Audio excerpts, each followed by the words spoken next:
жерде айтып кетейін, біз бұл түсірілімге ешқандай ақша төлеген жоқпыз. Өзіңіздің ортаңызда, өз салаңызда бәсекелестікті қалай бағалайсыз? Бір сөзбен айтқан кезде мен қазір атамекеннің қызметін атқарып жатырмын да. 180 миллион теңге жоғалтып, бәрін қайттан бастап, Яндексте таксист болуды істегеніңіз рас па? Оның бәрін қайдан көріп қойдыңыз ба? Дәл қазір сізге осындай ұсыныс, ол бір керемет бір маркетингтік әдістерді қолданып, керемет атау ойлап тапсаңыз болады. Міне сізге идея. Жүгіріп таппаған ақшаны әшейін үйде жатып таптым да. 2 ай жұмыс істеймін, 2 айдың ішінде мәселесін шешіп беремін деп жатсыз ғой, енді компаниялардың ақысы қанша? 2022-де мен негізі ең қымбат эксперттердің списогіне кірдім.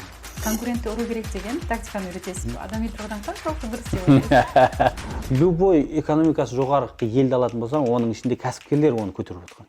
Короче дедім, не орысша білмеймін. Қоғамға араласу, ел экономикасын көтеру деген мәселелер ер азамат ретінде мақсат қоясыз ба осындай? Жаңағы депутат болсам қарам жоям деп отқан адам сол депутаттыққа барып халыққа көмектесемін деп ойлап жатыр десің бе? Жоқ. Өзінің значок үшін баратырмын арада. Жол бойында өксіп келатырмын. Обидно. Жыладыңыз ба? Я, жол бойында өксіп келатырмын. 450 миллион деп отырған өндіріс көзін үшеуі сөйлесіп 15 бәрін миллионға изучать етіп тапсыр. түсірген. Енді біз журналистпіз ғой.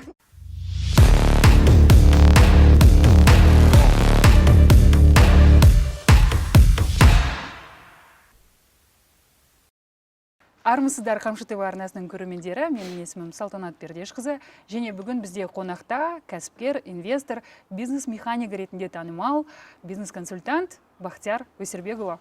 Қош келдіңіз. Қош көрдік, Салтанат ханым. Алла разы болсын. Бізге сұхбат беруге келіскенің үшін алдымен рахмет айтамын. Алдымен кәсіпте қандай салалардың басын ұстадыңыз? Соған тоқталып өтсек.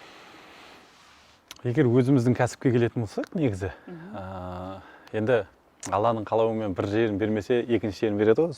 18 жасымыздан бастап біздер кәсіптің ортасындамыз. Алғашқы кәсібіміз біздер ГСМ-мен айналысқанбыз мұнайдың кезінде.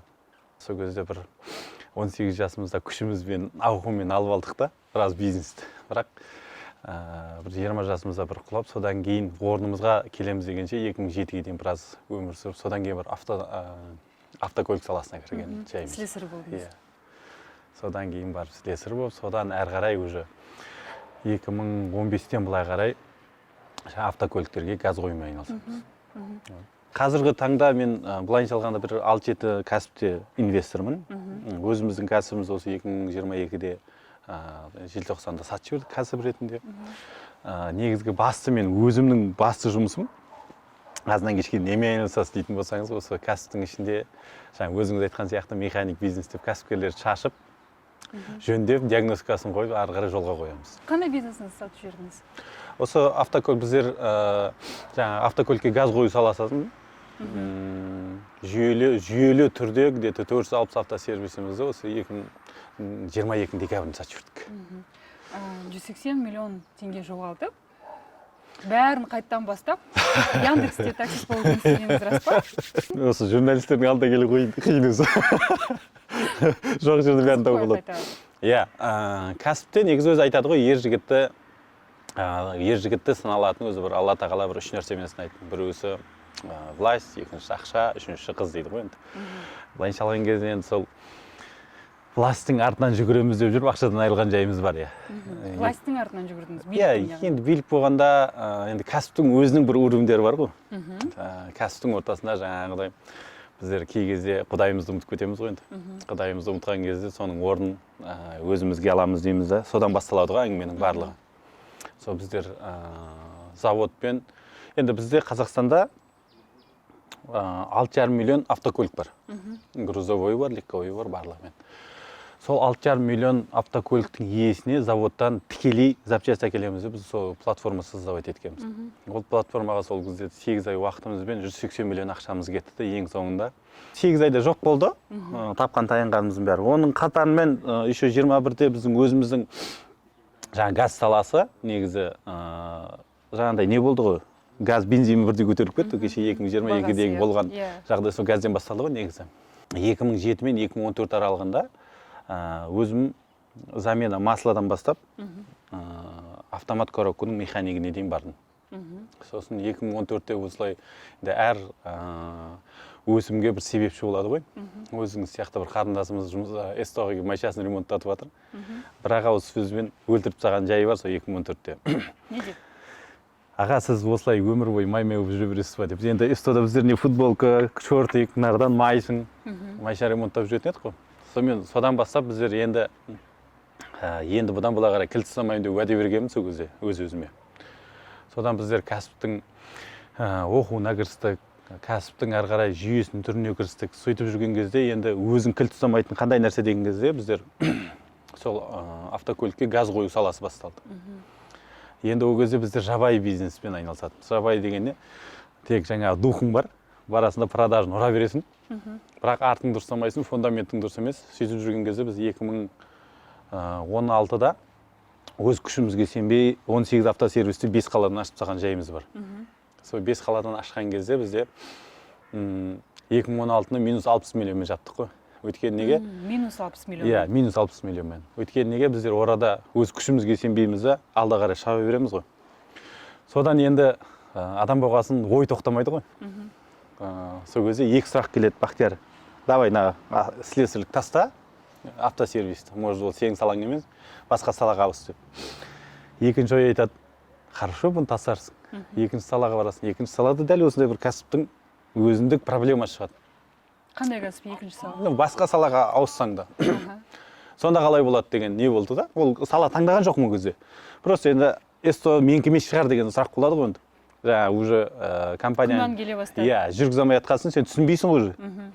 Сонда уже екінші сұрақ келді. Хорошо, екінші салаға ауысарсың. Екінші салаға ауысқаннан кейін не болады? Ол жақтан да проблема, онда тастап үшінші салаға ауысасың. Қалай болады сонда? Одан былай істеді. Мына СТО-ны бүкіл Қазақстан аумағындағы компанияға айналдыр. Содан қай салаға ауыссаң да өзің білесің. Бірақ бір жерден шығар бір продуктыңды. Мақсат қойдыңыз алдыңызға. Иә, содан бастап біздер жаңа MBA дейміз ғой, Международный бизнес академия. Вот сол жерлерге бар оқуға түсіп, орысша түсінбесек те, жаңағы мұғалімді әр мұғалім келсе де соның артынан сабақта түсінбейсің ғой, сабақта бірінші түсінбейсің, екіншіден бір сұрақты қойсаң, сен көрметіліп қоясың ол сұрақты. Қойған кезде уже елдер саған күледі. Менің алдымда анау группаластарым бар, кілең андай несін резюмесін ашсаң, целый книга. Ана артында отырып сұрақ қойсаң, өсіп қарайды саған. Не істеп отырсың, Мамбет деген сияқты. Енді одан ұялғаннан сосын мұғалімдерге барасың да айтасың, апай, шайға шақырайын сізді, ағай, шайға шақырайын сізді. Амал жоқ, ойыңдағы сұрақты шешу керек. Сонымен Алланың қалауымен сол MBA-ді оқып бітірдік. Ең қызығы ол жақта диплом бермеді маған. Өйткені высший жоқ қой бізде. Мен бірден докторантураға түсіп кеткенбіз ғой. Сертификатын бәрін алдық та, бірақ содан бастап біздің жұмысым жақсарды ғой, Алланың қалауымен. Сол кезде түсіндім, что MBA-ге барған кезде біздің кәсіпті жоғарыға жеткізетін только жоғарғы білім екенін түсіндім да. Канададан келген Пол Экерс деген кісі бар. Өзінің сол мультимиллионер, өзінің жеке самолетімен келіп, BI группты жүйеледі.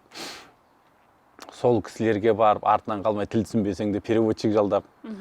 Сол кісілерден кайдзен оқып, Алланың қалауымен 2017-те бастасақ, біздер 2019-да біз компанияны мықты жүйеге қойдық, аяғына қойдық.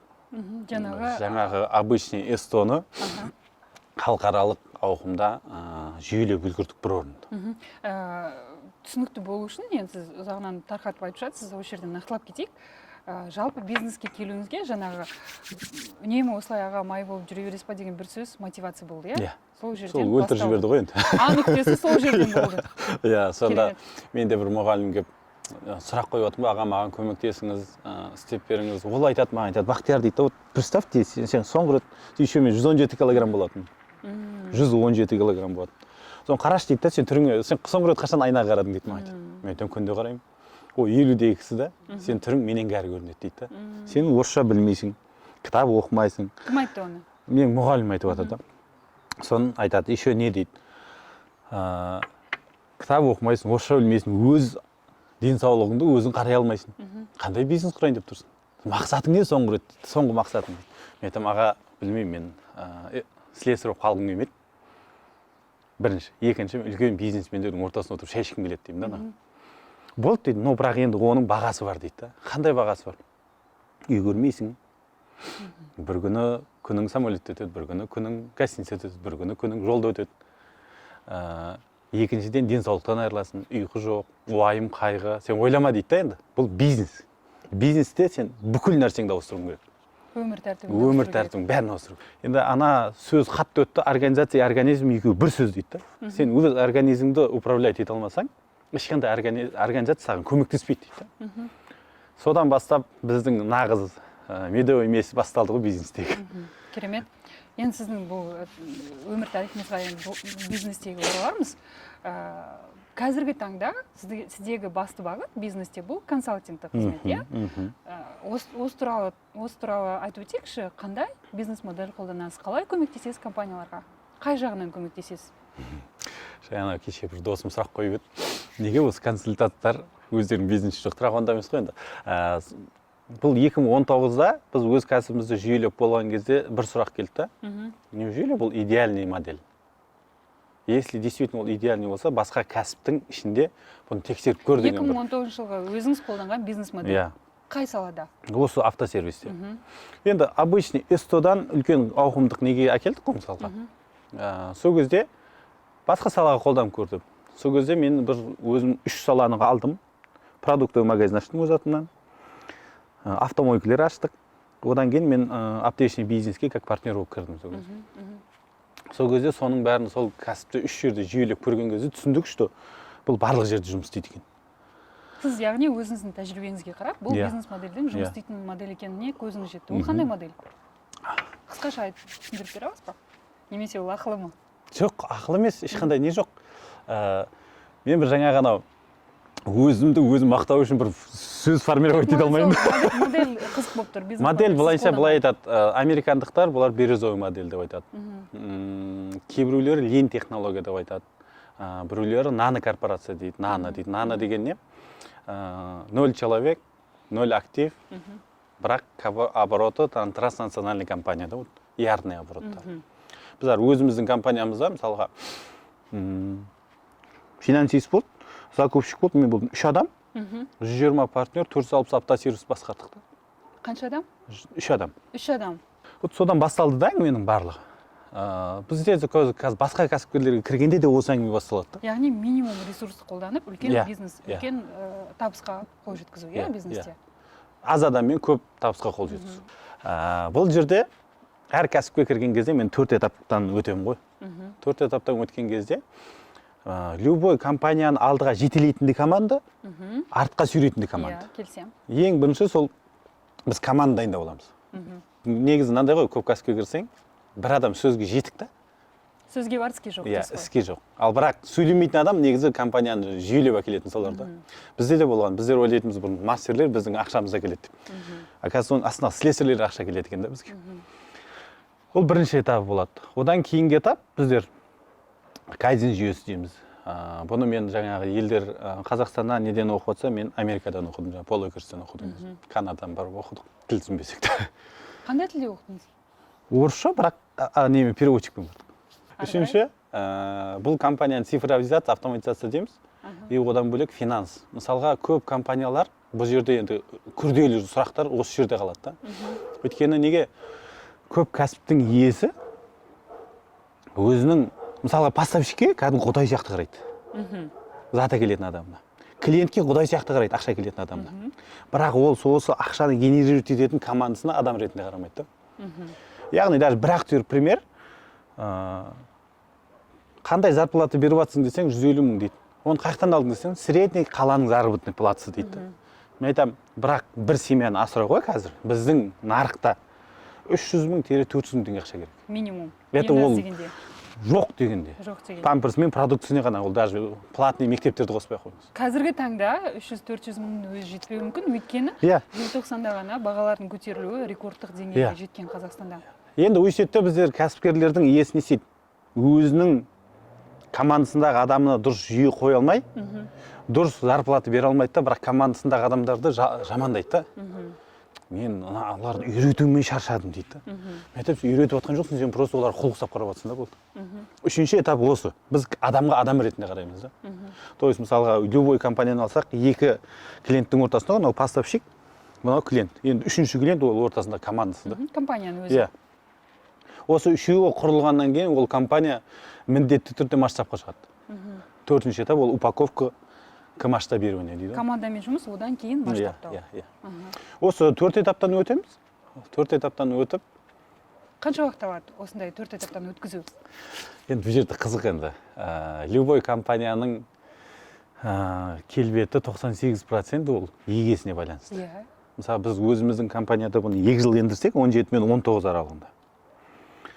Басқа компанияларда 2 айда ендірдік. Бірақ рекорд 3 күнде болды бізде. Ол не нәрсеге байланысты? Ол хозяинына байланысты. Қаншалықты ол дайын өзгеріске. Менде болды, кей компаниялар мен до конца бітіре алмай кеткен болды.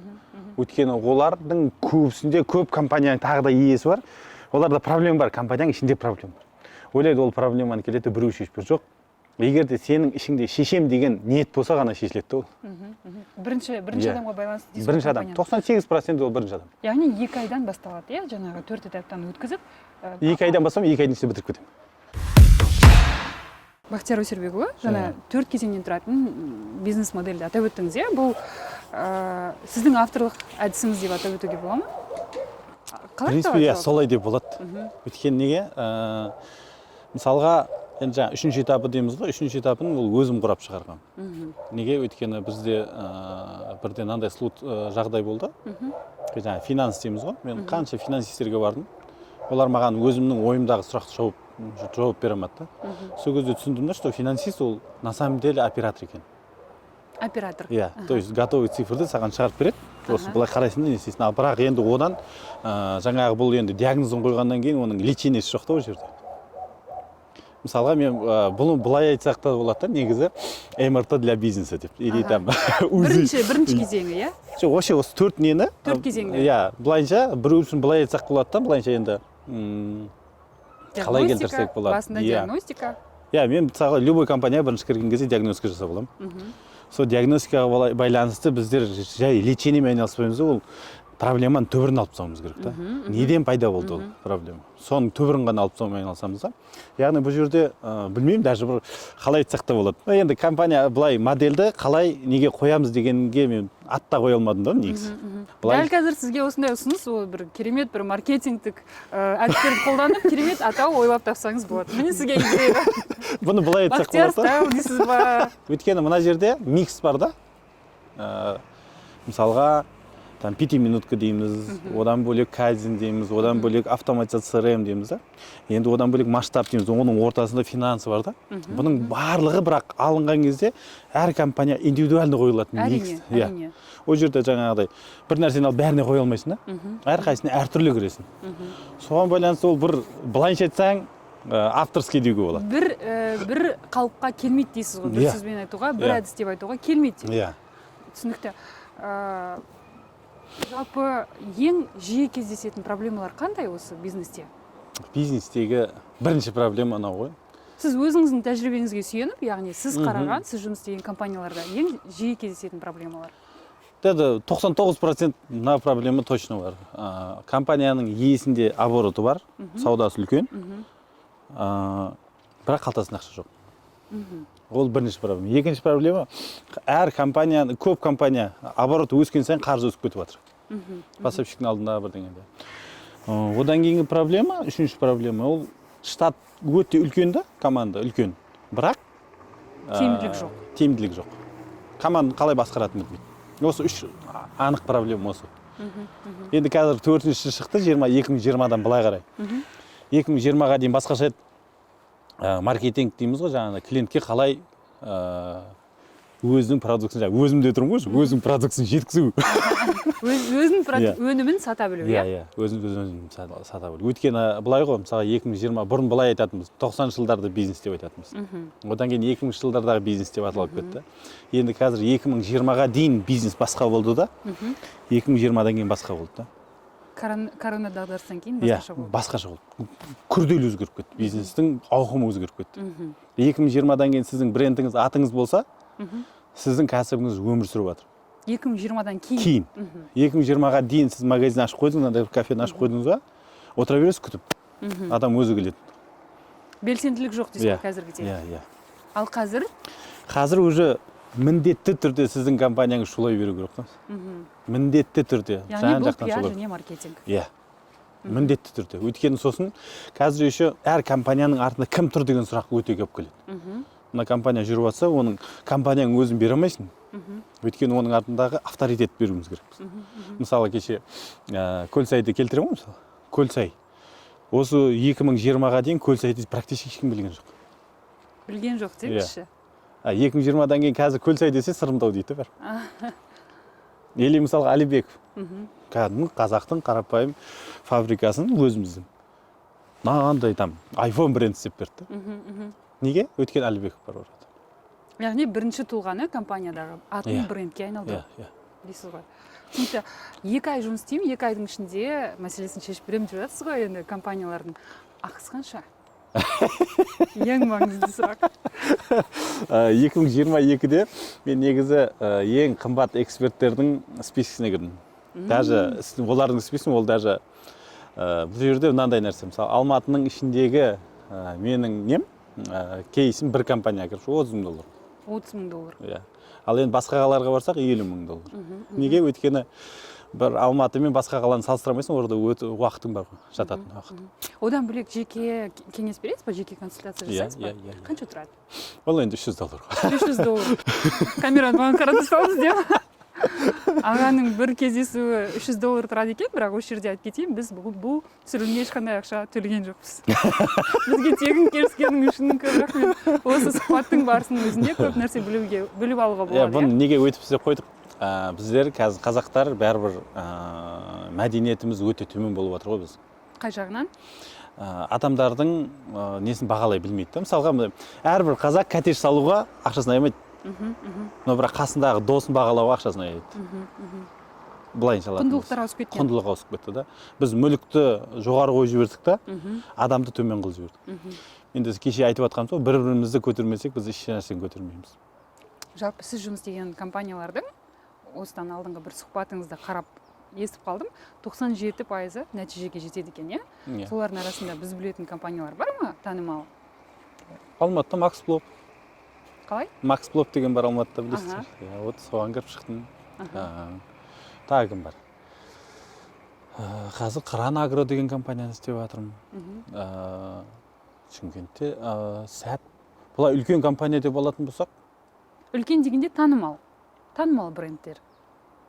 Бұлайша менің брендтерім барлығы артында тұр да, обороттары үлкен, бірақ халыққа әлі танымал емес ау.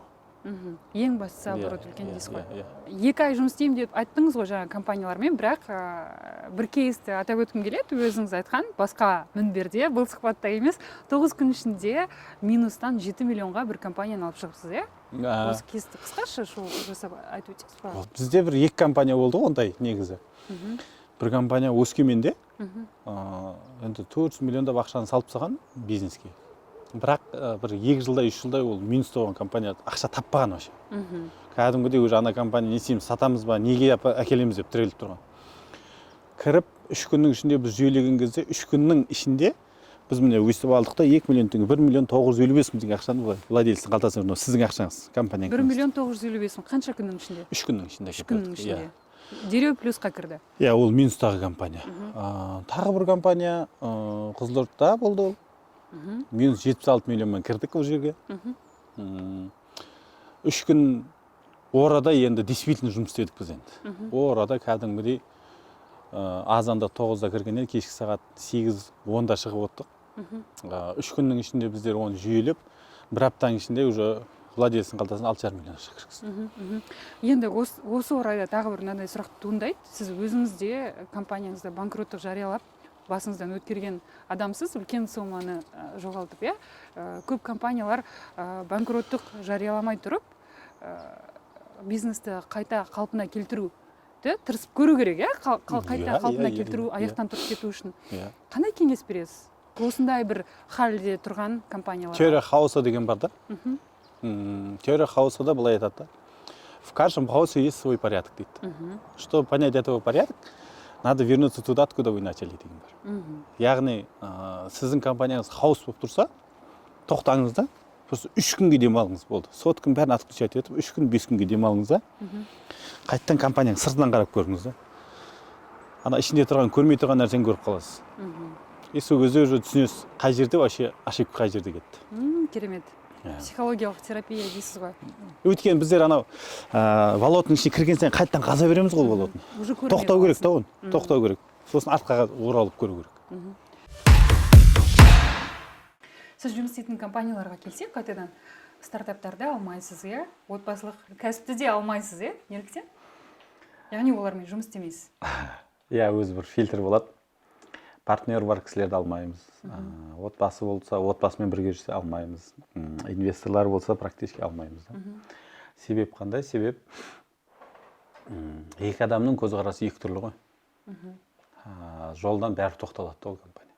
Ары қарай бір қатты шығып кете алмайды. Немесе ол кісілерді алған жағдайдың өзінде де бүкілін шақырып біз меморандум жазып аламыз да. 2 айға дейін міне басқарушы адам бар ма, мысалы, 2 айға дейін ол кісінің $4 000. Бір адаммен жұмыс істеу керек, иә? Иә, тек бір адаммен жұмыс істеу. Ол түсінікті. Неге стартаптарды алмайсыз? Бизнес өзі бір мынандай нәрсе ғой. Мысалға, неге жылдың басында мыңдаған бизнес ашылады да, жылдың аяғында 100 ғана бизнес қалады. 3 жылдың ішінде 20-30 қалады. Неге?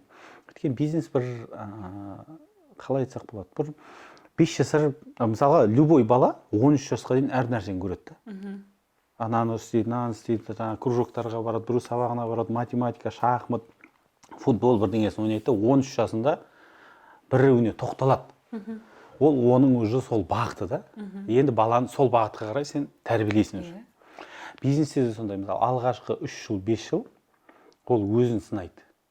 Өйткені бірінші кезде келген кезде бағана айтып өттім ғой, мысалға, кәсіпке келген адамдар 2-3 түрлі жағдайда келеді да. Сіз бизнесте, қазақтың типичный бизнесмендері қандай? Стартаптар. Сіз қазір нардан журналистикадан бір жақсы ақша тауып бастаңызшы, бүкіл журналистер содан ақша тауып кіріседі. Кеше Нұрлан имам шықты ғой, мысалға. Иә. Хит болып шығып еді, бүкіл имамдар соның артынан кетті да. Біз копировать етуді жақсы білеміз да. Сол үшін де ол бірақ мынандай нәрсе бар да, әр бизнестің иесіне байланысты оның берекесі бар. Сол үшін стартаптар ол алғашқы 3 жыл, 5 жыл жүрмесе, ол стартап солдан тоқтайды. Ол бір. Екіншіден, мынандай нәрсе бар ғой, 5 жасар балаға келіп сен анау чайникке тиіспесең күйіп қаласың десең, ол оған сенбейді. Барып ұстайды, күйеді, содан ол чайникке жоламайды да.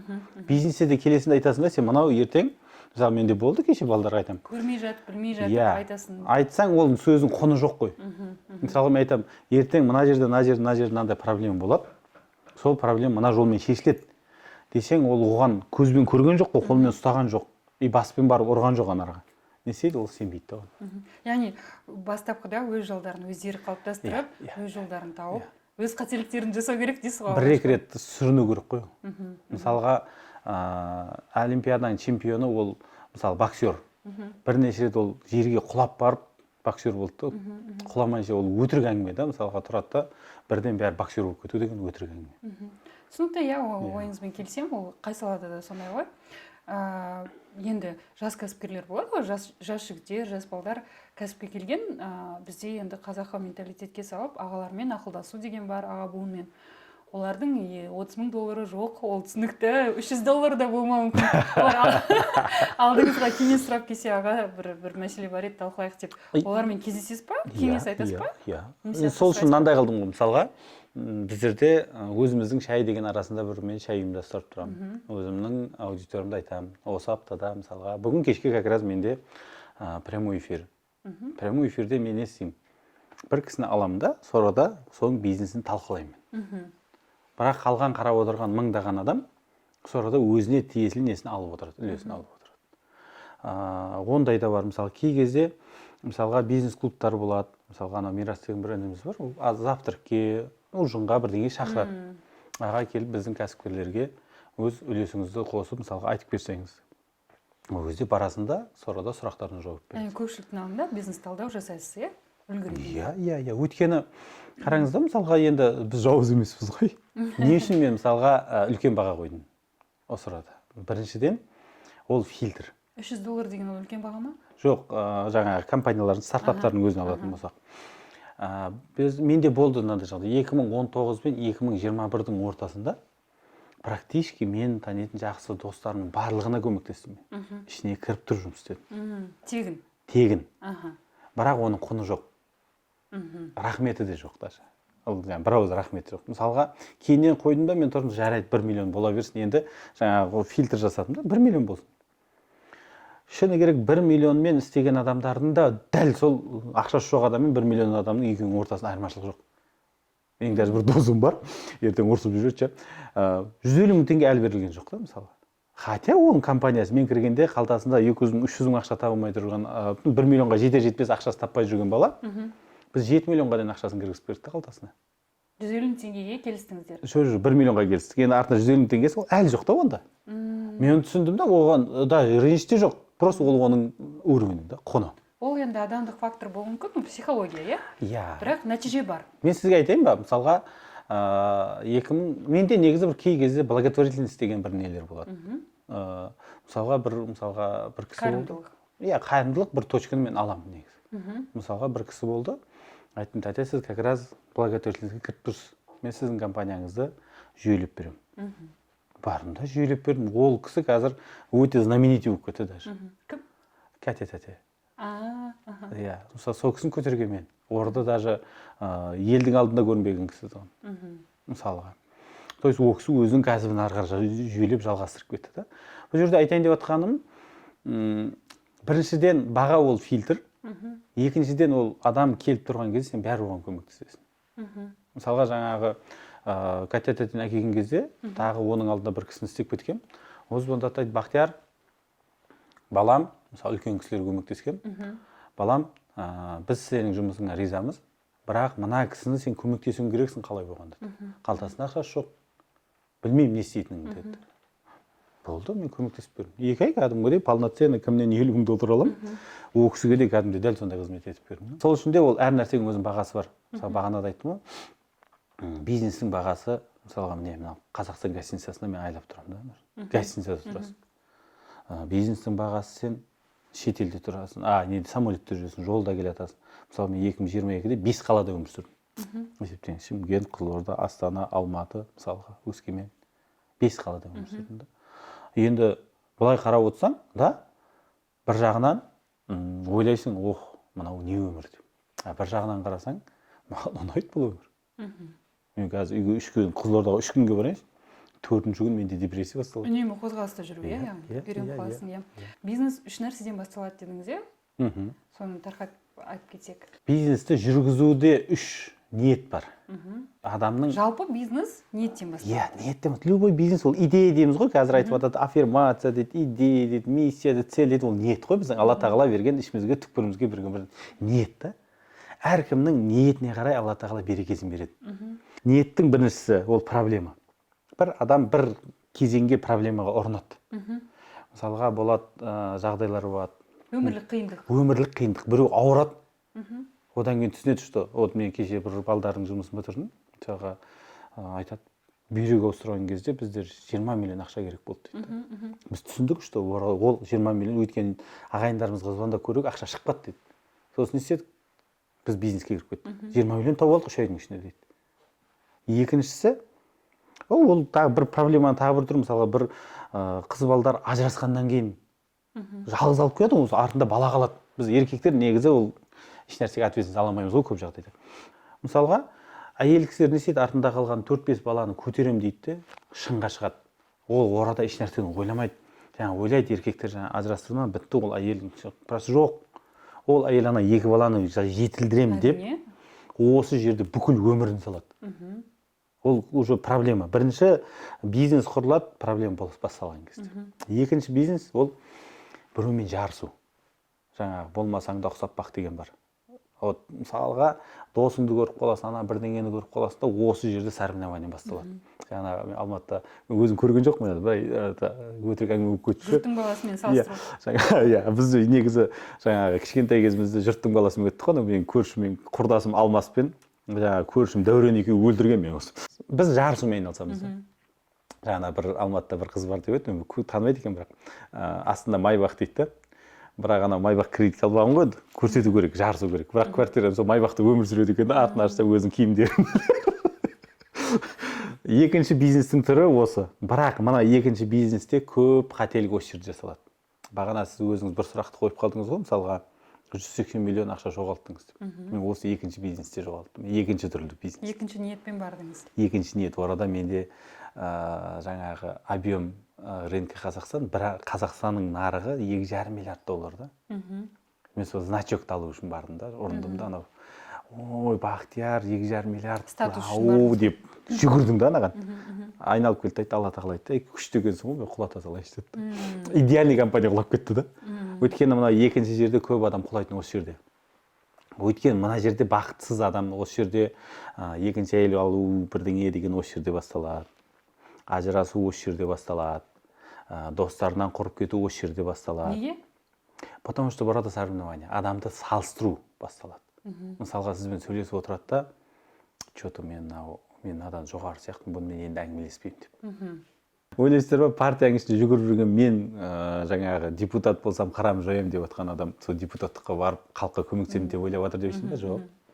Өзінің значок үшін баратыр мына арада. Депутат деген значок алу үшін. Атақ үшін, статус үшін. Атақ үшін. Енді осы ғой жарыс қой. О, яғни сіз үшін бұл сау нәрсе емес. Жоқ, бұл соны бұл ұзаққа бармайды. Бір кітапты оқыған. От хорошему к великому деген. Сол кезде осыны четко формировать етіп берді осы әңгімені. Айтады, бір компаниялар неге шыңдап жарыққа шығады да, бір 5 жыл, 10 жылдан кейін жоқ болып кетеді. Оның мақсаты не болды дейді? Оның мақсаты шыңға шығарып кітап жазу болды дейді. Ал енді великий компаниялар неге 100 жылдап, 200 жылдап өмір сүріп жатыр, 50 жылдап дейді? Өйткені орада үшінші этап ол қызмет ету да. Яғни біздің қазіргі нарықта болып жатқан індет осы ғой. Нарықта қазір 90%, неге мыңдаған компания ашылады жылдың басында, жылдың аяғында 30-40, 100 компания қалады. 3 жылдан кейін 30-40 компания қалады. Неге? Біз бар нәрсені көрсеткіміз келеді да, якобы кавычка. Қалтамыздағы соткымыз кредит. Қалтамыздағы соткымыз кредит, астымыздағы машинамыз кредит, үйіміз кредит, киіміміз даже кредит. Даже мен күні бір неден естіп қалдым, ресторан рет ашып қойыпты да. Неге? Өйткені 95% халық кредитке кіріп кеткен. 95 халық. Өте өкінішті жағдай. Неге? Өйткені просто біз біреуге көрсеткіміз келеді өзімізді. Якобы на кавычках. Жаңағы Луи Виттоннан киінгіміз келеді, но бірақ соңғы ақшамызға бар Луи Виттоннан зат аламыз да. Одан бөлек сөзіңіз аузыңызда осыны өзіңіз жақсы айттыңыз. Оның үстіне қоғамның пікірін қалыптастыратын жолдар да бар ғой, медиа дейміз, әлеуметтік желілер дейміз. Осы құндылық таралып келе жатыр да. Инстаграм болсын. Инстаграм оның өте бір айшықты көрінісі. Осындай өмір сүріңдер. Егер де сен өзіңді бағаласаң, Луи Виттоннан киіну керексің. Егер де аффирмация дейді, не дейді. Но шындыққа қарап құндылықтар ауысып кеткенін айтып отырсыз. Ол нәрсені қоғамның пікірін қалыптастыратын жаңа медиа саласынан көп тарап жатыр да. Басқа коучтар болсын, сізден басқа айтатын нәрсе, адамға мотивация беретін нәрсе жанды жеріне басып, манипуляция дейміз ғой. Луи Виттон кигің келе ма, немесе мынандай майбақпен жүргің келе ма? 3 күннен кейін миллион тапқың келе ма? Бұның барлығы біз жаңағы анау жоқ болса да бар көрсеткіміз келетін әңгіме да. Сондықтан енді адамдарға ол психологиялық түрде басады ғой, адамға күйзеліске түсіріп жіберуі мүмкін да, әлі өспеген психологияны қалыптаспаған. Сондықтан ол әрине соны құндылық деп қабылдайды, өзіне жұтып алады да. Сондай жаңағы сол қалыпты өзіне киіп алып, өмір сүруге тырысады. Социальный сеттің минус-плюс осы ғой. Камераның арғы бетіндегі адам бәрін красавчик деп ойлайды. Әлеуметтік желіден бөлек, былай коучтар да солай айтады мысалға. Сондай құндылықты сіңдіреді да адамға. Осы екінші этапта біз қалып кеткеніміз осы 95% Қазақстанның несі кәсіпкерлер құлап жатқан осы причина. Алысқа бармайды. Алысқа бармай ақ осы жерде қалып тұр. Ал енді үшінші этап бар. Яғни бірінші этап бізде проблема болса, проблемадан шығудың жолын іздейміз. Екінші солай біз бизнесмен болып кетеміз. Мысалға мен Қызылорда бір тәтеміз, баласы бруцеллез бірдеңемен ауырған, ол бірыңғай шұбат берген де, баласына шұбат сүт берген. Енді ол ана шұбат сүт қалып кете береді ғой. Артынан оны құрт ірімшік қылып, магазин қылып ашып жатты. Жақсы кәсіпкер да ана кісі мысалы қазір. Сол сияқты бірінші проблемадан шығады. Екіншісі, ол біреуге көрсету үшін менің якобы бизнесім бар. Үшіншісі, бұл действительно қызмет ету. Бұл ниет енді уже үлкен ниет осы жерде тұр да. халыққа қызмет ету, бірдеңеге қызмет ету деген барлығы осы жерде. Жалпы негізі адамның бұл өмірге келудегі миссиясы ол қызмет ету ғой жалпы. Иә, енді осы жерде, чтобы осы қызмет ету, сен өзіңнің енді қай уровеньде тұрғанын тексергің келсе, мынандай бір сұрақ бар да, күшті сұрақ, маған осы жүрегіме қонған осы сұрақ негізі. Екі сұрақ бар burada. Бірінші, не нәрсе құнды, осы күнге дейін бойыңда болған құнды не нәрсе қалды бойыңда? Что вот құнды дейтіндей. Машина ол любой адамда бар. Үй ма, любой адамда бар. Бойыңда ма или материальный? Мысалы, любой құнды деп айтатындай, вот мынау менің құнды осы болды дейтіндей. Осы сұраққа жауап берген кезде сіздің уже үшінші этапқа өткеніңіз. Сіздің мотивіңіз белгілі болады. Иә. Ал екінші не? Екінші сұрақ. Бұл всегда өзіме қоятын сұрақтар бұлар. Екінші сұрақ бұл бәрі ақша деген көп сенде. Бүкіл әлемнің ақшасы бар қалтаңда. Немен айналысар едің? Материалдан басқа вот, материальный бәрі жабық тұр. Сен біреулер айтады, хорошо благотворительностьпен 100 айналысып салған. Сен уже қанша благотворительностьпен айналыссаң да, сен қалтаңда ақша таусылмайды, көп ақша тұр. Немен айналысар едің?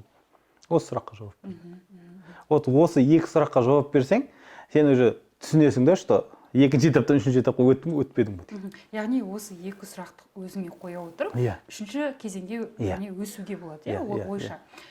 Осы орайда айтқым келеді, сіз 180 миллионды жоғалтып, жоғалтқаннан кейін енді бұл стресс қой, үлкен стресс, оны көтеретін бар, көтермейтін бар. Кетіп қалатын адамдар да болады, ондай стресстен кейін үйіңізге барып, бір апта бойы телефонның бәрін авиарежимге қойып, ешкіммен сөйлеспей, өз-өзімді қалыпқа келтірдім деген интервьюіңізден көрдім. Бір аптадай ойландым, ешкіммен сөйлескен жоқпын, тілдескен жоқпын деп ойлап, жаңа сұрақтарды өзіңізге қойдыңыз, жаңа өзіңіз де айтып отырсыз ғой, 180 миллионмен құлаған себебім мен екінші кезеңде едім, мақтаныш үшін өмір сүрдім, көрсету үшін өмір сүрдім деп. Ойланып, өзіңе құнды не қалды деген кезде, білім деп тоқтадым депсіз, телефонды қосқанда мен бір таңғалдырған сәт, мен үшін мотивация да болды. Телефонды қосқан кезде бір кісіден өз-өзіңізге сұрақ қойып жауап берген кезде құнды нәрсе білім деп бір кісіден қоңырау алып, ол сізге жаңа қызмет түрін өзі ұсынып тұр, маған келіп кеңес бер, контрактқа отырайық, сіз өзіңіз тек қана ойладыңыз, соны сіз былай айта аласыз ба? Ойша сізде шелчок дейміз ғой, орысша бір қозғалыс болды, одан кейін сол алла ниетіңізге қарай берді. Бұл жерде айтайын ба, үш жағдай мені қозғалтты. Негізі соңғы этапы, осы 180 миллион соңғы этапы, мен неге бардым? Бір ағаларымыздан уже инвестиция тарту керек 50 миллион. Сонымен Турцияға барам, айтады, Анталияға кел, мен саған наличка ақша санап берем, 50 миллион деді. Қызылордадағы үйді уже мен залогқа қойып тастағам, расписка жазып, Анталияға. Тұратын үйіңізді? Иә, 6 балам тұрып, представь, қазір ойласам қорқынышты ғой. Негізі бизнесте тәуекелсіз болмайды ғой. Сон расписка жазып, барып тұрмын Анталияға. Барған кезде ана кісі телефон көтермей қалды. Ең қызығы, менің туда баратын билетім бар. Бір суткіге ғана мен өмірімде жаңағы Риксте жатып, Ритста жатып жүрген бала, сояқтан іздеп жүріп 10 мың теңгеге не тауып алғанбыз? Сол банкрот болатын алдында. Сол ақшасы барып тұрмын, ана жақта ақша сұрауға барып тұрмын. Қалтамда ақшам бәрі біткен болды. Ана жұмыс тоқтап қалды, жаңа газ көтеріліп кетіп. Сонымен барып тұрмыз. Ана кісі телефон көтермей қалды. Менде бір-ақ суткілік гостиница төленген. Голдымда 7,5 теңге ақшам бар. Ана кісі телефон көтермеді.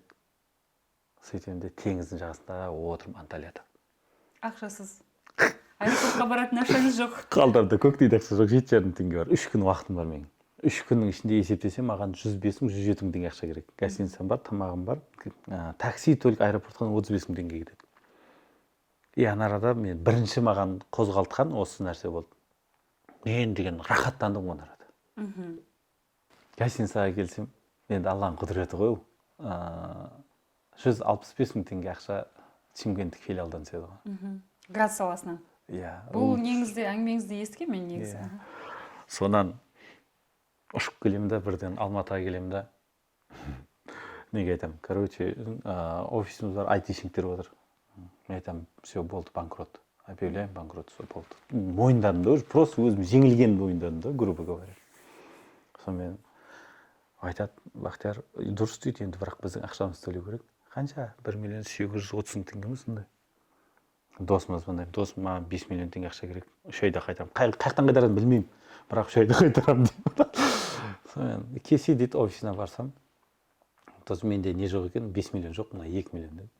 2 миллионды алдым да, әкелдім де 1 миллион 830 мың теңгесін бердім де, индирайверді алдым да Қызылордаға қарай кеттім, Алматыдан. Жол бойында өксіп келе жатырмын бар, ана обидно. Жыладыңыз ба? Иә, жол бойында өксіп келе жатырмын ана. Өйткені ең қызығы бұл жерде кітап тілінде айтқан, бүкіл тренерлер айтқан, бүкіл менің барлығын қолдандым ғой мен. 8 ай бойы. Бәрі білетіңіз салдыңыз. Бүкіл даже не айтылды, мысалға азында 6-та тұрасың, 6:30-ға дейін жүгірем. Айтады, бизнесте сен спорт болмаса болмайды, хорошо. 6:30-да бассейнге кіріп, 7:30-ға дейін жүзем, 5 километр жүзем. 3,5 күнде. Сосын шығамда кітап оқу керек мен. Бір кітапты, 575 бет кітапты 2,5 сағатта оқып тастаған кездер болды. Сосын минут былайынан. Тайм менеджмент. Иә. Түнгі сағат ровно 10-да барамын да ұйықтаймын. Нені дұрыс істемедің дейсіз ғой? Бәрі айтылды, бәрі нәрсе айтылды ғой деймін да. Не істелмеді? Обидно ғой енді. Сонымен түнде 3-тің кезінде үйге келемін.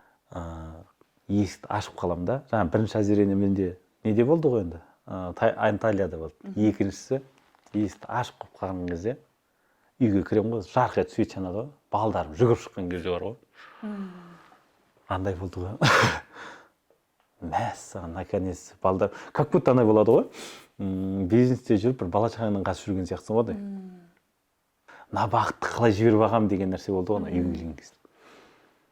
Сонан сөйтем де, сол күні телефон сөндіртсем. Айтам, я Алла тағала, мен білмеймін дедім. Уже болды. Бұған дейін жаңа өзің құдай едің ғой. Мен бәрін білем, бәрін красавчикпін, жоқ. Мен айтам, я Алла тағалам, мен білмеймін не істейтінімді дедім. Міне, телефон сөндірдім, өзіңіз көрсетерсіз. Мен бірақ білмеймін, не істейтінімді білмеймін. Сөйтемде үйдің деген дата көсіппен үйдің берекесі кетіп қалған. Есіктің алдына арам шөптер өсіп кеткен, шаң, не. Сон ұлымды алып алдым қасыма. Есіктің алдын жуып, тазалап, сыпырып жүрмін. Нағыз терапия ғой. Рахаттанып жүрмін бірақ, действительно. Сөзіңіз аузыңызда әкеңіздің машинасын алып, таксист болып жол жүрдіңіз. Иә, сон әкеме айтып Сөздің басында банкрот болғаныңыз туралы айтқыңыз келмей отыр. Керемет, негізі сабақ боларлықтай оқығаныңыз, тарихыңыз бар. Жалпы жаңа нақтылай кетсек, енді бәрі бірге кірмеуі мүмкін. Бірінші Түркияға барып ақшасыз қалғаныңыз, екінші үйге келгенде балаларыңызды көріп, үшіншісі жаңа жұмыс істеп жатқан кезде мен уже түсіндім да, что сұрақ қойдым, дәл осы сұрақты қойдым, бағанағы сұрақ қойылды. Не құнды нәрсе қалды бойымда? Осы міне мынау құнды дейтін де. Сол кезде екінші ой келеді, білім деді. Алланың құдіретін қарасай, мен жүгіріп барамын, сол ой келді. Жүгіріп бар, мен еще 6 ай бойы WhatsApp бәрін сөндіріп тастағанмын. WhatsApp, мен тек Telegram бардым. Instagram, WhatsApp, Facebook ештеңе жоқ. Социальный желіде мен 6 ай жоқпын. Ана бизнесті қоям деп орнына. Қосам телефонды. Буквально бір 10-15 минуттан кейін звонок келеді ғой. Бәке, ассалаумағалейкум, осыңыз біз Алматыда едік, шай ішейік деп едік, ақылдасайық деп едік. Мен айтамын, мен Алматыға бармаймын. Келсең Қызылордаға кел. Қызылордаға келеді. Ештеме жоқ. Менде уже бұрын жаңағыдай бір адамды көрсең, одан бір ақша көргендей болып тұрасың. Бұл жолы онда ештеңе жоқ. Айтам, келді. Айтам, біз мына жолды былай шештік, мына жолды былай шештік, мына жолды былай шештік, айтып отырмын. Жай ғана тәжірибеңізбен бөлістіңіз. Иә, мен айтам, былай істедік бұны деп. Сөйтсем айтады, бәке, біз осыны бізге қойып бер дейді. Мен айтам, міне алда қоя салсай өзің. Бәке, біз оның бәрін көрдік, болмады дейді. Енді яғни консалтинг жасаймын деп келген жоқсыз. Вообще. Жай ғана тәжірибеңізбен бөлісугеніңіз. Сосын тұрдым да айттым, мен қымбатпын болды. Айтады, қанша тұрады? Ол кезде менде бір объекті 2021 ғой енді. Бір объекті $15,000 тұратын. Айтам, бір объекті менде $15,000 тұрады. Енді сөз мен ол таңдаған жоқпын ғой. Андай бір есептеп, ол $15,000 қаяқтан шығу керек, неге $15,000 деген ответ жоқ орада. Тек $15,000 бір объект. Ішкі тесікке сүйеніп. Сосын айтады, Қызылорданың сыртында 150 километр жер тұрады екен. Ертең келіп кетсеңші жұмысқа дейді. Айта отыр жұмысына барсам. 4 объекті ғой арада. соның барамын да ішіне кіремін, мынаны былай істеуге болады, мынаны былай істеуге болады, мынаны былай, мына жердің шешімі мына жерде, мына жердің шешімі мына жерде, былай айтып берсем, пәке маған счет жіберіңіз дейді ғой. Сонда мен 5 ноябрь күні уже үйге келіп сотканы сөндіремін. 2021. 21. 12 ноябрьде счетқа 60 000 доллар түседі. Уже мен банкротпын, 10 күнде уже 60 000 доллар түседі. Мен айтамын, Аллам, құдірет деген сенде ғой деп. Сол кезде бір таң қалғаным бар. Сонша жүгіріп таппаған ақшаны, әшейін үйде жатып таптым да. Біреулер бағасы қымбат деп айтып жата ма, компаниялар сізге келген? Иә. Жұмыс істеспей бас тартып кеткен кездер болды ма, бағасы қымбат деп? Жоқ, бұл жерде айтып отырмын ғой, мен бағаны қойғандағы бірақ түр себеп, ол фильтр. Фильтр. Жоқ, қымбат деп жұмыс істемей бас тартып кеткен компаниялар болды ма? Болды. Енді сіз бағасы жоғары болуы мүмкін деп айтып жатсыз, бірақ сіз мен білуімше өз біліміңізге 50 миллион теңге салған адамсыз, иә? Қазір 90 миллион. 90 миллион. Бірнеше жылдың айналдырған ішінде, иә? Одан бөлек жаңа канадалық Пол Экерстан бар. Солар бәрін естіп, бір 90 миллион ақша қойып тастаған. Иә. Басқа кімдерден білім алдыңыз? Давлаттан білім алдым мен. Жексен Васильевичтен білім алдым. Челиннен білім алдым. Өмірден білім алдым. Сол жаңағы өзіңіз қатысып жүрген бизнес-тренер ғой негізі, иә? Бизнес-тренерлер ғой. Иә, мұғалімдер ғой. Ол енді консалтингте қолданасыз ба алғандарыңызды? Иә. Түсінікті. Қазіргі таңда инфобизнес жалпы өте қатты дамып тұрған заманда инфобизнес жасайтындар өте көп. Дәл бизнес төңірегіне келетін болсақ, бизнес тақырыбында жүргізетін коучтар, бизнес-тренерлер көбіне теоретикте болуы мүмкін да негізінде. Бірақ сондықтан адамдар күмәнмен қарауы мүмкін. Осындай, дәл осы тақырып туралы ойыңызды білгім келеді. Өзінде бизнес жоқ, жаңа сіз күліп айтып кеткендей басында. Бірақ теоретик, бірақ бизнес жасауды үйретеді адамдарға. Көп қойындай. Уникальность қай жерде бұл жерде? Бұлай айтатын болсақ, мысалы мен көп кәсіпкерлерге кіремін, оларда көкейінде сұрақ болады, ол за что деген нәрсе. Потому что біреулер вообще одан 500 мыңға істеуі мүмкін, мен болса 1 миллионға да істеуі мүмкін. Бірақ Қазақстанның ішінде, мысалға, говорящий голова өте көп қой. Но бірақ жұмыстың ішіне сүңгіп тұрып, оның орнына жұмысты атқаратын адам жоқ қой. Иә, әрине. Вот менің қызметім сол. Сіздің бірегейлігіңіз сол болып тұр. Иә. Яғни ол шеберлік, өзімде бар ғой ондайға. Шеберлік сағаты болуы мүмкін да, немесе 1-2 күндік жай ғана іс-шара болуы мүмкін, келеді. Сырттан айтып кетеді, иә. Яғни спич, қазір трендте ғой спич беру, көпшіліктің алдына шығып сөйлеу, өзінің тәжірибесімен бөлісу, жаңа маркетинг, пиар, иә. Бірақ әркімнің бизнесі, сіз айтпақшы, әртүрлі ғой, әртүрлі жағдай болуы мүмкін. 2-3 айлап өзіңіздің ортаңызда, өз салаңызда бәсекелестікті қалай бағалайсыз? Және өзіңіздің маркаңызды ұстап тұруды ары қарай қандай стратегия ұстап тұру үшін өз бағаңызды, өз құныңызды осы нарықта? Бұл жерде өз құнымды ұстап тұрудың бірден бір бағасы, ол менің абыройым. Менің абыройым. Мысалға, ана жерде айттым ғой, мысалы 50 миллион ақшаны мен ала алмай кеттім деп Анталияда. Ол кезде кейіннен мен анализ жасаған кезде, орадағы менің бағам, мен айттым да, ол маған просто сенген жоқ дедім да болды. Ал сенім деген ол сізге просто абыройыңды ол. Рас маған сенбеді, значит сен недостаточно өзіңнің абыройын жинай алмадың. Мысалы ана досым алды 2 миллион бере салды ғой, ол маған сенді. Ал енді екінші ол кісі де жақын кісі. Екінші кісі берген жоқ қой маған. Значит мен тұрдым да, менің құным әлі просто абыройым оған дейін өскен жоқ. Менің бүкіл бәсекелестігім өзімнің абыройымды көтеру.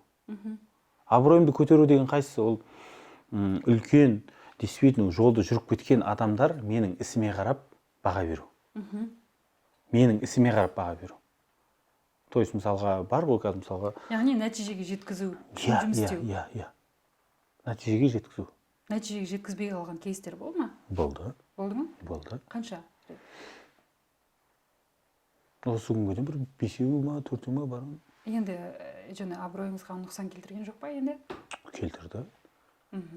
Келтірді. Мен оны енді над этим же работаю. Ол жерде қандай себептер болды? Ол жерде бірінші мысалға өзі адамдармен жұмыс істеу де оңай емес қой мысалы. Иә. Өзіне де байланысты болуы. Мысалға кәсіпкерлердің кейбіреуі өзінің проблемасынан өзі қорқып кетеді, шешуге қорқады. Мысалға менде болды таразда бір жігіт. бір айда минус 1 миллион 600 мың, ай сайын минус 1 миллион 600 мың ақшасын минус екенін көрсетіп бердім, ашып бердім. Енді оның шешімі мына жерде тұр деген кезде қорқып кетті да, мен оны істей алмаймын деп. Тәуекелге баруға қорықты.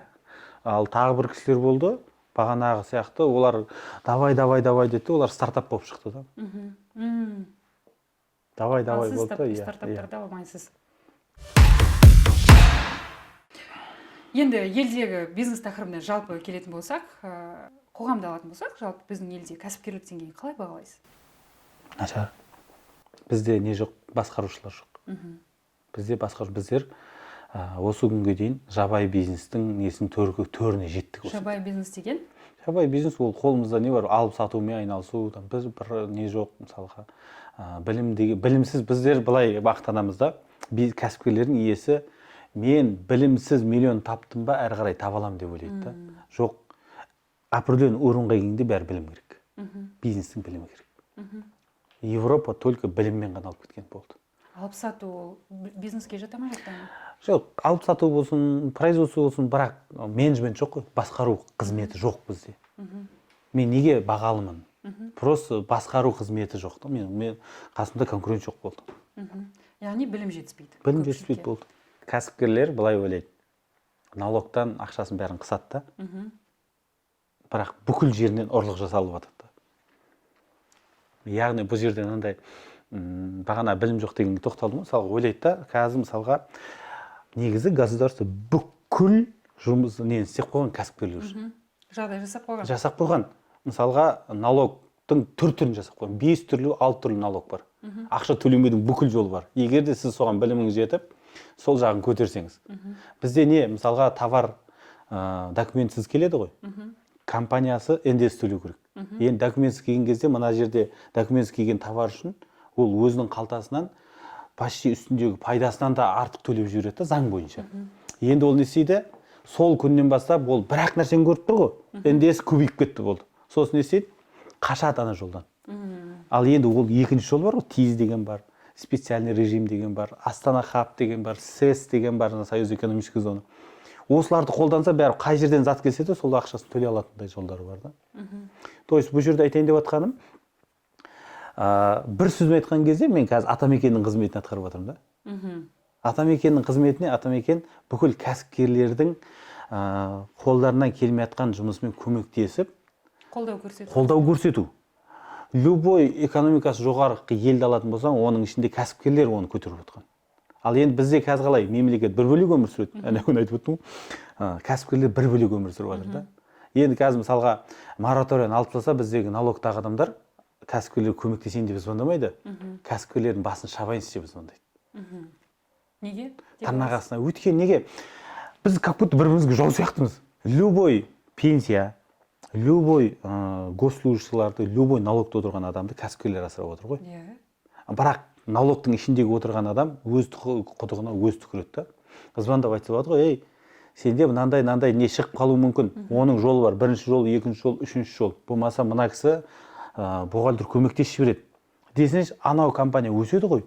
Өскен сайын не істейді? Ақшасын төлейді. Мысалға бізде қазір Теңгешевройл деген бар, Қазақстанның 45% налогын солар төлейді. Бизнестің өскен елге тиімді ғой. Енді олар неге налог 45% налог? Потому что бүкіл заңды біледі да. Енді ол анаяқтан уже өсіп келген ғой.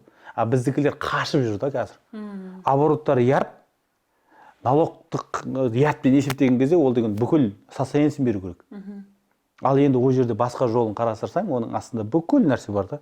Қарастырылып қойған. Просто заң бар, қолайлы. Бірақ ол заңды мына жаққа кәсіпкерлерге жеткізем деудің орнына олар не істейді? Қорқытады да, угрожение да бізде. Соответственно, мынау кәсіпкерлер неге шетелге ақшасын лақтырады? Неге шетелге орнады? Неге Турциядан үй алады? Неге Дубайдан үй алады? Неге Грузиядан үй алады? Потому что если шо, қашып кетем. Сенбейді, яғни үкіметке. То есть екі бөлек өмір сүріп жатыр да. Бүгінгі таңда ең трендті нишалар қандай? Бизнесте бағыттар. Мен былай айтар едім да бұл жерде. Бизнестің жақсы жаманы жоқ. Барлық бизнес трендке қарамау керек. Барлық бизнесте ақша бар. Мынандай нәрсе бар ғой. конкуренті көп жерде, значит, клиенті көп та. Біз не істейміз? Ой, ананы істеу үшін конкуренті көп қой дейміз. Конкурент жоқ жерде ақша жоқ та. Конкурент демекші, сіз өзіңіздің әдісіңізде, жаңа айтып өткен бизнес модельдің ішінде сұхбатыңыздан көрдім, конкурентті ұру керек деген тактиканы үйретесіз, яғни хандармен аналогия келтіресіз, жаугершілік заманмен олардың жұртын алу үшін, яғни нарықты алу үшін ең басты қолбасшысын қолға түсіру керек, яғни конкурентті ұру керек. Адами тұрғыдан қаншалықты дұрыс деп ойлайсыз? Екі жағынан дұрыс. Екі жағынан да дұрыс. Иә, бірінші жағынан мысалға конкурент деген сен тәрбиелейтін адам ғой. Сен өзіңнің көрмей жүрген менсіңді конкурентің көріп тұрды. Бірінші тәрбиелейді. Екінші бұл тазартады. Дұрыс жұмыс істей алатын адамды. Неге бір компания алдыға шығып кетеді? Өйткені бұл клиентіне қызмет ететін алатын адам, поставщигіне қызмет ете алатын адам и сотруднигі қызмет ете алатын адам, командасына. Осы үшеуіне қызмет еткен кезде мына жердегі адамдардың отбасылары бар ғой, оларды асырап отыр да. Ал енді мынау слабый конкурент деген кім? Бұл өзін бағаламайтын адам, клиентін бағаламайтын адам, поставщик бағаламайды и сотруднигін бағалай алмайтын адам. Бар жағынан минуста дейсіз ғой. Иә, бұл не керегі бар? Енді оларды өздерінің қателігін жасап, өз эволюциясынан өту керек емес па? Просто енді олар жаңа екінші этапта жүргендер ғой, жарыспен жүргендер ғой. Жарыспен жүргендер, яғни құлайды да, мен сияқты құлайды ғой болды. Түсінікті. Үшінші кезеңге өту үшін әлсіз конкуренттерге қандай кеңес болады? Қысқа нұсқа? Адамды адам деп қарау керек болды. Яғни өзінің командасына командасына уборщицадан бастап, анау соңғы замыңа қандай қарайсың, или поставщик бар. Біз поставщиктің артына кіріп кетуге дайынбыз ғой. Чтобы ол бізге условияны беру үшін. Қайтадан команда туралы айтып қалдық. Сізден қысқаша лайфхак болсын, немесе кеңес болсын. Сізде адамнан кеңес алып қалмау енді болмайды енді. Бизнесте болсын, жалдамалы жұмыста болсын, басшылық рөлде болғанда өзіңе ең қиыны жақсы команда жасақтау. Өз тәжірибемнен де білемін оны. Қалай мамандарды тарту керек, қалай таңдау керек? Мынандай нәрсе бар. Экспертность деген бар, озвученность деген бар да орыс тілінде. Экспертность мысалға маман деген бар, сосын адамгершілік деген бар. Келсем. Иә. Мысалға мен адам таңдамаймын. Мен оның адамгершілігіне қараймын. Любой адамды үйретіп алуға болады. Қай адам аспаннан салбырап түсті, айтыңызшы. Келсем. Любой адамды үйретіп алуға болады. Егер оның адамгершілігі болса болды. Өйткені экспертность өсет, адамгершілік өспейтін нәрсе ғой. Сіз айтқандай, келіссөздер жүргізе білу арқылы, кез келген биікке жетуге болады дейсіз. Бұл жерде коммуникативті қабілет ең бастысы. Оны қалай дамыту керек? Бір кейсіңізді өзім айта кетейін, мысалы ретінде 3 рет сөйлесіп 450 миллион деп отырған өндіріс көзін 3 рет сөйлесіп 15 миллионға түсірген. Енді біз журналистпіз ғой, біз жай блогер емеспіз ғой, біздің жұмыс басқаша. Бұл жерде любой нені алатын болсақ, мысалға даже тіл білудің өзі де немесе бір адаммен сөйлесу бірінші моменті, бірінші басты ол құрал шығар шынайылық қой. Әр адамға барған кезде біздер алдына шынайы айтсақ болды да. Ақшам жоқ қой, ақшам жоқтығын айтайық. Істей алмайсың ба, істей алмайын деп айтасың. Мен білмеймін мынаны ертең, бірақ ниетім мынандай, болашақта мынаны күтіп отырмын. Бір ауыз сөз, сосын кішіпейілділік. Кішіпейілділік дегенде мысалға біздер екі адам кездескен, неге переговор дұрыс болмайды? Екі адам кездескен кезде әрқайсысы өзінің галстугімен отырады ғой. Шалқайып. Өйстіп отырады. Сен кімсің, кто ты такой деп. Мен кішіпейіл аға болып, іні деймін мысалға. Неге кішіпейілділік ол ешқандай нені заменять етпеген да? Ешқандай тренд алмастыра алмайды дейсіз ғой. Мен қазір нарда сіз өйстіп отырсам да. Қалай әңгіме болады? Бізде не, мысалға, әрбір адам екенін түсінсек болды ғой, кішіпейілдік керек. Любой переговор. Ол тіл білме. Мысалға, мен орысша білген жоқпын. Осы орда Алматыға келдім, Әсет деген досымыз. 70 бизнесмен шақырғанда орта қалыпта выступать ет дейді. 2018-де мен өзім кайдзен қойып жүрміз. Мен тұрдым да, кәдімгі костюм шештім, қолымды түрдім де, айттым, короче дедім. Мен орысша білмеймін. Бірақ естімеген жерлерімді түсіндіріңіздер. Анарда сұрақ қойса, я не понял деп тұрам. Кәдімгі прямо айтадым да. Неге орда бірінші кішіпейілділік, екінші шынайылық болды. Орысша білмегенде тұрған ештеңе жоқ қой негізі. Айлық табысыңыз қанша қазір? қанша деп айтайын. Шындықты айтыңыз, шын айлық деп өзіңіз айттыңыз ғой қазір ғана. Жеке өзім только консультациядан 100 миллион табамын. Айна. Мемлекетке қанша салық төлеп отырсыз? 3%. 3%. Ол қанша миллион?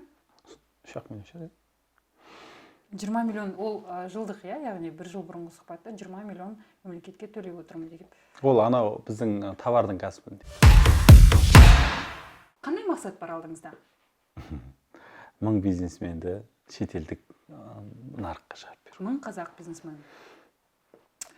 Ел ісіне араласу, қоғамға араласу, ел экономикасын көтеру деген нәрселерді ер азамат ретінде мақсат қоясыз ба осындай? Сондай нәрселерді ойлайсыз ба? Иә. Мәселен? Мәселен, мен шетелдің компаниясын, мысалға доллармен ақша төлету да біздің атымдар. Доллармен ақша төлету, салық төлету. Иә. Жоспарыңыз бар ма? Бар. Қандай?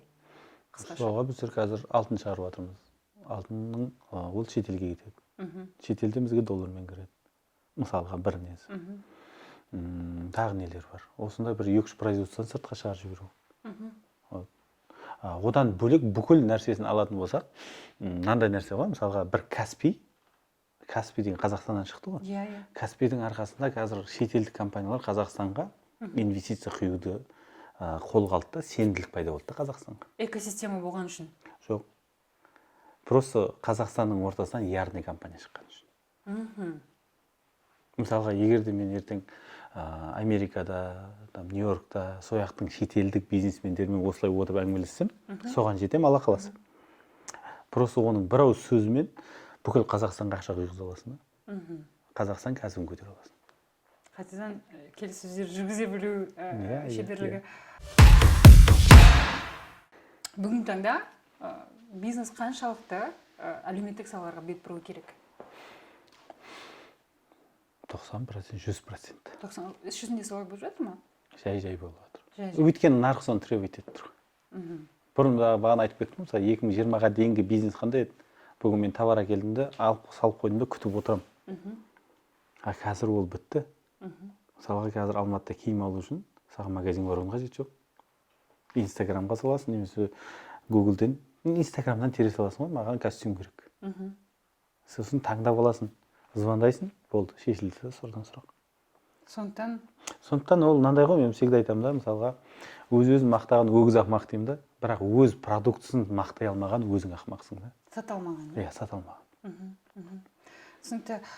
Біздің қазақ елі, жалпы Қазақстан деп айтайыншы, біздің Қазақстан өнерге де қай жағынан болсын, талантқа кенде емес, өнер жағынан болсын, ғылым жағынан болсын, бірақ өкінішке орай ғылымға назар өте аз. Соның ішінде мемлекеттен бөлек бизнес тарапынан да. Неліктен деп ойлайсыз? Құндылығы әлі ешкім көрінбеген шығар. Білімнің аздығынан деп ойламайсыз ба? Бізде ғылымда өте үлкен жетістіктер бар, бірақ олардың инвесторлары көбіне шетелдіктер да.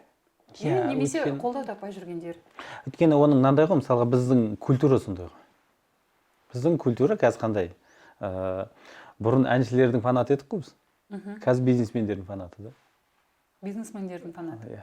Қазір мысалға 99% сотрудник болсын, халықты алсаң, болашақта немен айналысасың десең, бір 50-ге дейінгі кісілерді. Мен болашақта кәсіппен айналысамын дейді. Неге? Бұрын мысалға мектептің кезінде біздер айтатын ғой, космонавт боламыз, медик боламыз, не боламыз деп, мысалға милиция боламыз деп. Қазір бизнесмен боламыз дейді бәрі. Неге? Енді өйткені қаржылық еркіндікті жақсы көреді бәрі деп. Вопрос онда емес қой. Вопрос культура біздің неміз қалай жеткізе білді. Ол кезде бизнесмендер болмады емес, болды ғой. Яғни мәселе идеологияда. Идеологияда. Оны идеологияны кім айтады? Идеологияны авторитетный адамдар айту керек та. Журналистер. Мысалға даже былай алайықшы, кеше күнге дейін бізде Нұр Отан қазір аманат қой, мысалға бір-ақ партия болды да. Қазір неге 2 партия болып кетті? Республика и аманат. 2-ке бөлініп кетті дейсіз ба? Жоқ, неге 2 партия? Негізі партияның түрі көп қой? 7 партияға 7 партия бар. Но бірақ оның 2-еуі ғана естіліп тұр ғой. Бұрын біреу-ақ естілетін. Неге деп ойлайсыз? Потому что республикада бүкіл әлеуметтік желіде жүрген кәсіпкерлер отыр да. Блогерлар. Жұмабек аға. Блогерлар, бизнесмендер. Бизнесмендер. Руслан Берден, Сырымтау, Жұмабек аға, кім бар тағы да. Сайлауға түсу ойыңызда болмады ма? Сол кісілердің ізімен? Сол кісілердің үлгісінен үлгі алып, енді сайлауға қатысу ойыңызда болмады ма? Ол да бір енді пиардың бір түрі ғой. Жоқ, да, пиардың бір түрі. Сізге келіп отырмын ғой, пиар жетеді ғой.